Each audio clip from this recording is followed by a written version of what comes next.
ከእርግዝና ጋር ተያይዞ የሚከሰት የደም ግፊት ምልክቶቹ ምንድናቸው? ፕሪክላምሻ በሁለት ይከፈላል። ፕሪክላምሻ ዊዛውት ሲቪሪቲ ፊቸር እና ፕሪክላምሻ ዊዝ ሲቪሪቲ ፊቸር ይባላል።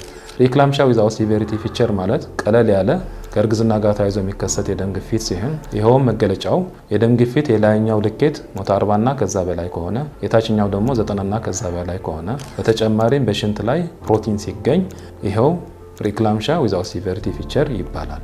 ፕሪክላምሻ ዊዝ ሲቪሪቲ ፊቸር ማለት ወይም ደግሞ ከበድ ያለ የደም ግፊት የምንለው የደም ግፊት ልኬቱ የላይኛው 160 እና ከዛ በላይ ከሆነ የታችኛው 110 እና ከዛ በላይ ከሆነ በተጨማሪም በመድኃኒት የማይታገስ ከፍተኛ የሆነ የራስ ምታት ካለ አጠቃላይ የሆነ የሰውነት ማንቀጥቀጥ ካለ እንዲሁም የአይን እይታ ብዥታ ካለ የጨጓራ ህመም ወይም ደግሞ በቀኝ በኩል የጎን አጥንት ስር ከፍተኛ የሆነ ህመም ካለ በተጨማሪም በኩላሊት ላይ ከፍተኛ ችግር የሚያደርስ ከሆነ በሳምባ ላይ የአየር መተንፈስ እጥረት ካለ ወይም ደግሞ የኦክሲጅን እጥረት ካለ ይሄው ከበድ ያለ የደም ግፊት አይነት እንለዋለን።